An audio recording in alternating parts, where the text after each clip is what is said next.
Welcome to the Grief Cocoon podcast, where you'll hear open, honest, and thoughtful conversations about grief and loss, death, and life.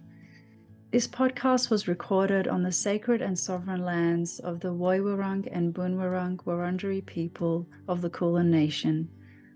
I'd like to offer my respect to elders past, present, and emerging, and extend that respect to any First Nations people listening today. I'm Gaby, your host, and I just wanted to record this solo episode to share some ideas and tips around honoring the person that you've lost over the holidays, but also honoring your own grief and yourself over the holidays. Because I definitely know that when a festive season is coming up, when a special day is coming up, grief can be even more intensified and it can get very overwhelming, and you might not be able to sit down and think about and reflect on what you can do or how you want to actually include them in those special days. And the lead up can often be even worse than the day itself. So I hope that some of these ideas can help you or inspire you to find your own way through these holidays and through this period. I'm going to start with how to honor your loved one and connect with them. So one of the ways that you might want to do that is through actually writing a card or letter for them. And even though you might not be able to give it to them, it's more about actually expressing yourself and saying what you want to say or what you wish you could say to them. And if they have a resting place that is within reach, then you can also go and, if possible, place the card there, or get flowers, or actually kind of put it in a special place. Or if they don't have a resting place near you, then you might want to create a place at home, like a corner of the home, or a table where you have photos, or where you can remember them. Writing a letter, it can be just as simple as starting with dear and putting their name in there, whether it's a nickname or their actual name. Just starting with that and just sharing what you wish you could say to them.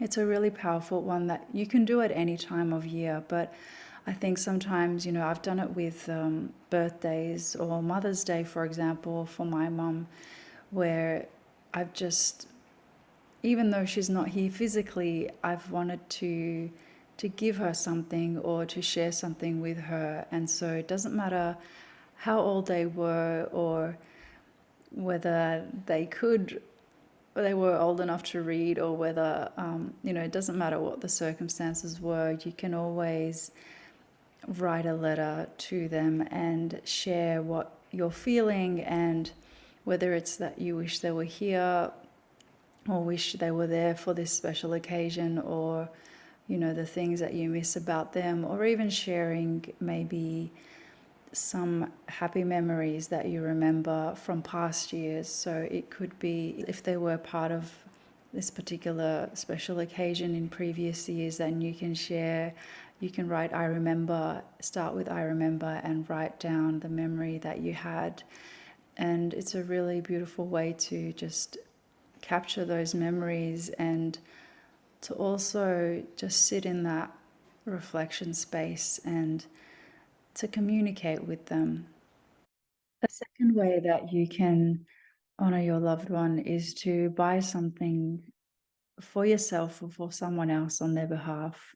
So there might be things that you might know that they would buy for you, or it might be, and of course this would mean they'd be of a certain age, but it might feel pretty strange at first, but it can be also quite comforting. So if you had lost your mum, and maybe she would have, I don't know, maybe they would have got you a massage voucher or something, and you go and take yourself out and go for a massage, or it could be anything, obviously. So it could be a a piece of jewelry. It could be something random that's funny. It could be a piece of clothing, or it could be something that's sentimental. So, anything that they might have got you. And it could be something that reminds you of them that you buy for yourself.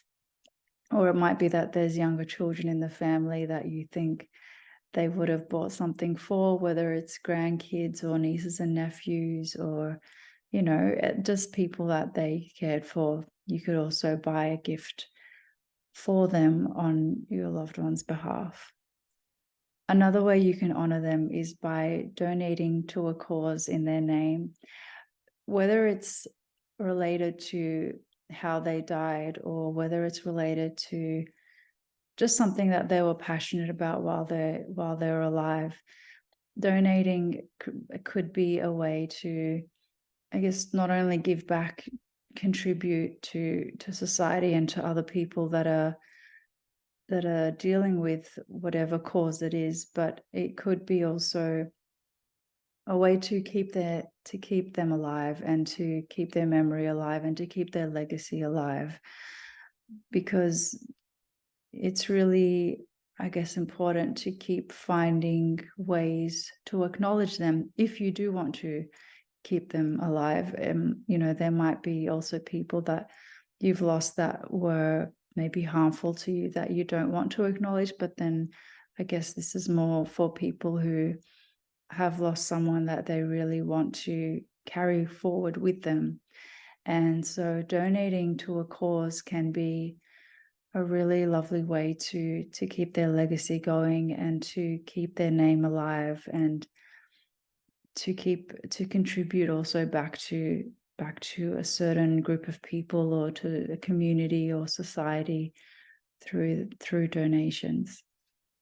It could also be material donations as well. There might be things that they left behind that might be really useful for a certain group of people that, you don't have any use for yourself, but you want to kind of give them to a group, or to a charity that will make good use of them, or who can sell them and also put money back into their own programs or to their own community. So you can make it meaningful for yourself in whatever way you want to.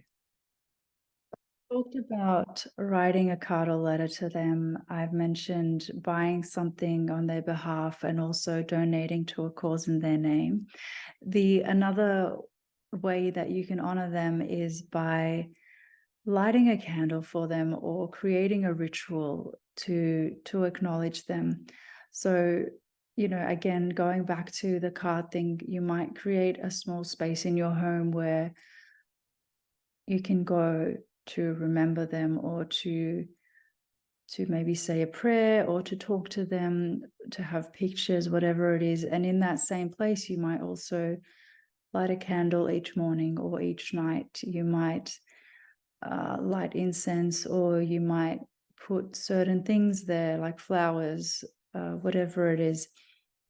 Creating rituals can really center you and give your grief a place to go, and an action that you can express your grief through. So it can be so simple. It doesn't have to be complex, or more than one or two or three steps. It can be just something that you do that's meaningful for you, where you can acknowledge the person, and where you can remember them and reflect. Or it might be something that they might have done when they were here too. So again, I give you these ideas for inspiration, but I hope that you find a way to make them meaningful for yourself.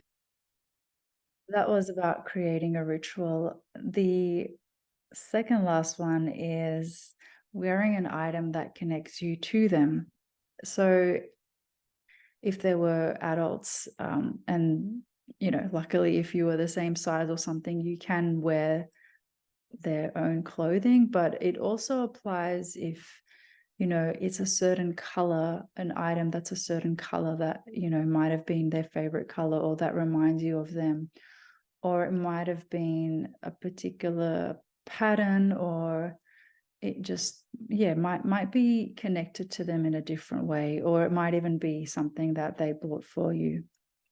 So yeah, whether it's something that they gave you, whether it's something they used to wear, whether it's something that's in a particular color or shape or pattern that reminds you of them, it's all valid. And wearing an item that connects you to them, when I've done this with my mom, luckily, I guess she had a lot of scarves, and I'm the only one out of my sisters that wears scarves. So it kind of worked out that they were happy for me to keep the scarves and wear them. And it whenever I've worn her clothing or her jewelry, it's really felt like a a kind of armor or protection, and not in the way of kind of blocking connection or blocking anything. It's an armor in a good way. It's feeling strong, and I felt protected, and I felt confident, more confident than usual when I've worn her stuff. And it's almost like when I am wearing something that's connected to her, I can almost channel her energy and channel her spirit. And I think it's just a really powerful way to connect with them, and to again keep their legacy and their spirit alive. Because it can be done on any day, but if it is a special day that's coming up and you need that extra sense of, I guess, comfort and strength, then wearing something that either belong to them or that reminds you of them can be a really lovely way to get that strength and comfort that you need. So I hope that is helpful. And the last one, actually, I have one more, and this applies to, I guess, anyone that you've lost that had particular meals that they loved. But this last one is about cooking their favorite meal.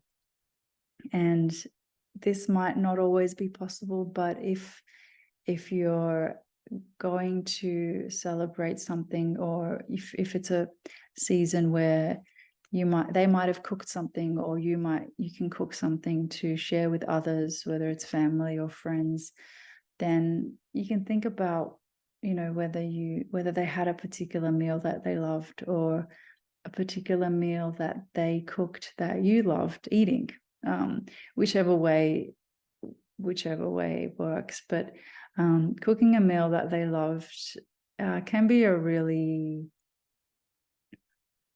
I guess, connecting thing that you share with other people. And you can, if you want to, share your connection with that meal or with that particular dish when you are sharing it, if people don't already know. Or it could just be a thing that for yourself that you've made in honor of them.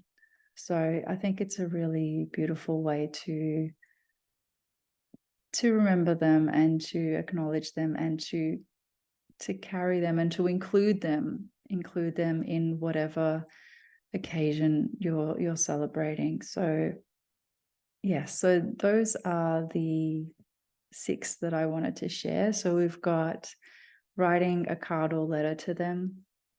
We have buying something for yourself or for others on their behalf. That can also include doing something for yourself as well, that you might have done with them. So yeah, so writing a card or letter to them, buying something for yourself or for others on their behalf, donating to a cause in their name, lighting a candle, or creating a ritual that you do in remembrance of them. The 5th one is wearing an item that connects you to them. And the last one is cooking their favorite meal. I really hope that, and then there's tons of other ways. I know that there are tons of other ways, but these are just a few that I thought might be fairly simple and easy to implement. And, take what you think would work for you or what you find meaningful, and you can leave the rest. So that was all about honoring your loved one on special occasions. And now I'm going to start talking about honoring your own grief and yourself. Sometimes we can forget to, we might be more focused on, I guess, finding ways to do things to remember them, and not so focused on our own grief and making space for that and acknowledging that grief itself needs attention and needs some care. So I wanted to share some tips for dealing with grief, dealing with your own grief, and even whether it's the grief of others that you're sharing together, whether you've lost someone that you have in common, that might be these might be things that you can share with others as well. But one of the first things is to make a plan about what you want and don't want to do on a particular day. So, and this, I guess, only applies if you're not, I guess, there are certain times when you might not be in control of that. And I guess it's about finding ways that you have agency and using that, and then also surrendering when you might not have that agency, but hopefully within times and occasions when you're part of a bigger thing, you can also make your own choices and have space to find your own way to do things. So the first one is plan what you want and don't want to do, but be open to changing your mind. So we don't know how we're going to feel on the day. And sometimes we feel a certain way in the lead up, but the day itself might be completely different. So there are always things that, it is possibly good to have something that you want to do, and things that you don't want to do, so that you have some sort of clarity and you have options, so that you're not kind of stressed out on the day. It's good to have something in place. But likewise, if that stresses you out, having to plan something, then feel free to just let that go and to go with the flow. And if you have that opportunity, if the people that you're with also are not stuck on doing particular things, then that's amazing, and use that to your advantage. So you can, if you want to plan at least what you want to do and what you don't want to do, and then but be open to changing your mind. So if on the day you feel like it's not really the right thing for that day, or you feel like something else needs to be done, then be open to being flexible and to changing plans. But also, I guess, it is complex. So factor in who else is involved, if there are other people involved. And sometimes it's best to, I guess, sometimes the opportunity comes before you get to the place where you're surrounded by lots of people. Like, for example, if it's a big family Christmas lunch and you feel obligated to go to that, maybe the thing is, maybe you can decide that before you get to that Christmas lunch, there's things that you want to do. You want to maybe go for a walk and think about your person that you've lost, or make choices outside of that where you have more agency and control of what you want to do. So you can navigate it. You can figure out what options you have and go with that. The second one is to share your plan with family and friends and tell them what you might find helpful. So, and I guess not everybody has that luxury of having understanding family and friends. I know that it's not always the case where people will listen and will respect what you want to do.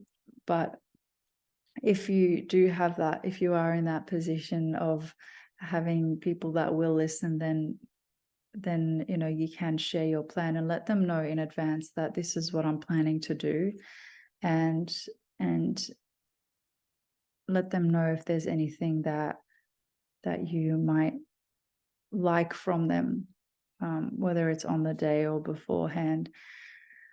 And I think, regardless, you can find ways to, you can always tell people what you might find helpful, but also going into the next point is make sure that you take care of yourself physically and mentally.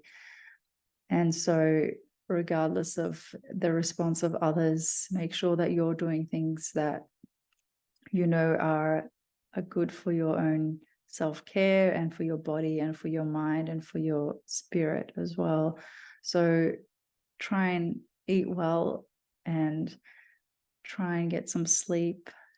If you can exercise, keep your body healthy. And when we look after ourselves mentally and physically, then we'll have more capacity for all of the emotional stuff. We'll be able to have a little bit more clarity or a little bit more energy even for the tough work of dealing with grief.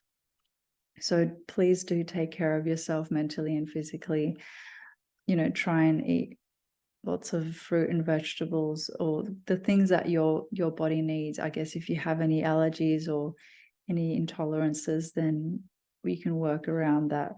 But taking care of yourself physically and mentally is really important.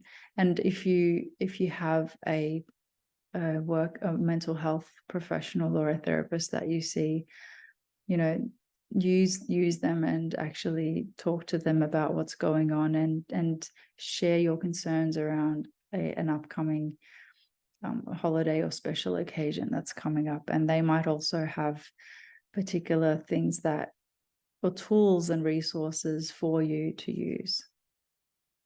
Another important tip is to give yourself permission to not be okay.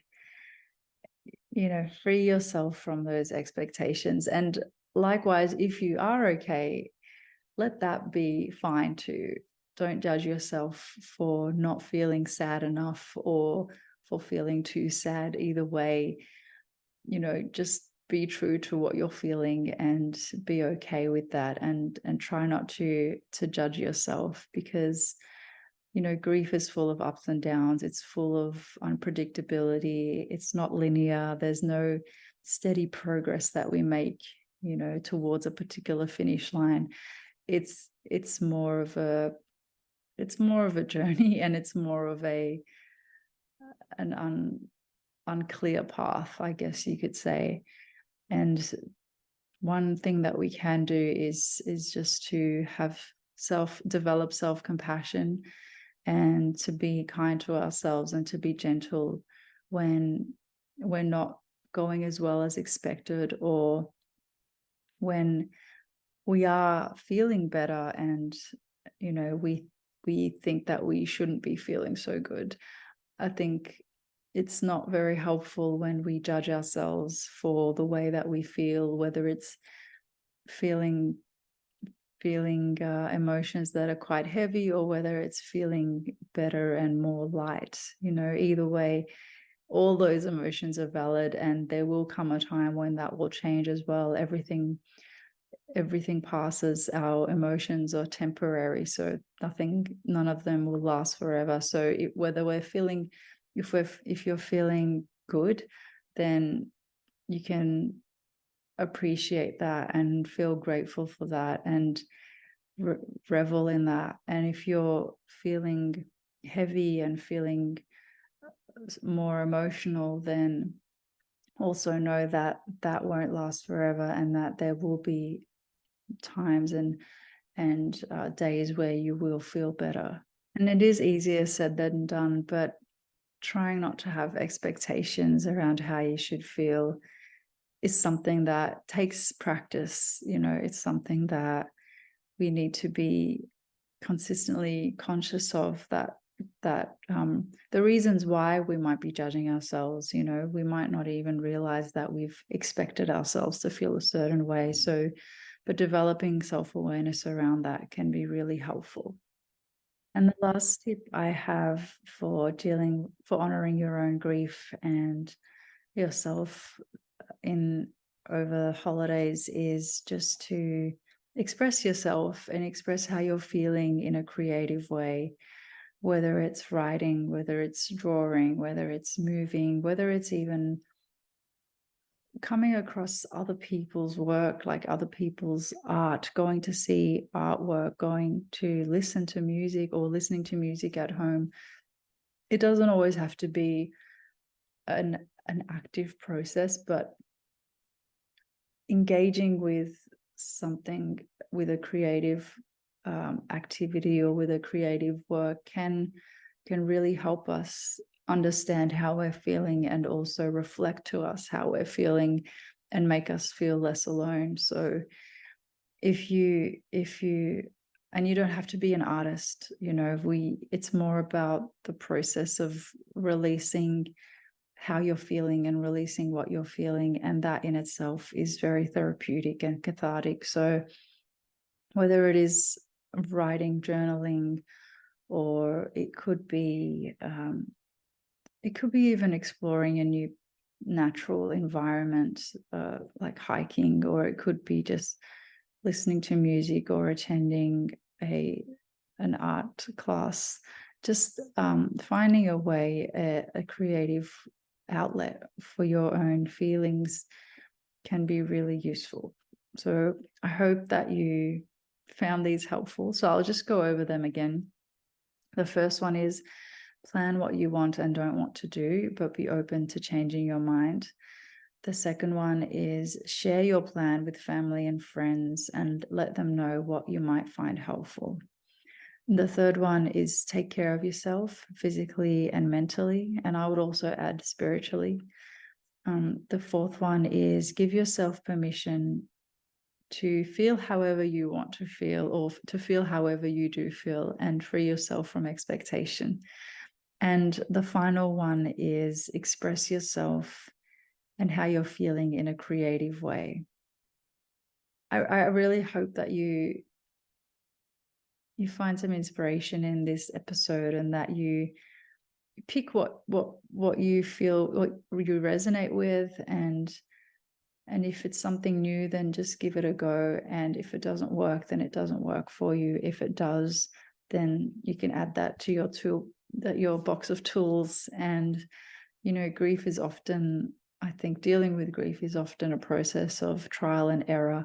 If we don't yet know what works for us and what helps, then we need to try different things until we find things that do help us in the process. So there's no right or wrong, and try not to judge yourself. And I really hope that you have a lovely, if you celebrate Christmas, then a lovely Christmas. And if you don't, then just have a lovely break, hopefully, and a lovely New Year's Eve and start to the new year. And so this will be the last episode I release for this year, but I will be back next year with a new series of interviews and episodes. In the meantime, if you have any ideas or suggestions for things that you'd like to hear about on this podcast, then please do shoot me a message or an email through the Facebook or Instagram Grief Cocoon pages.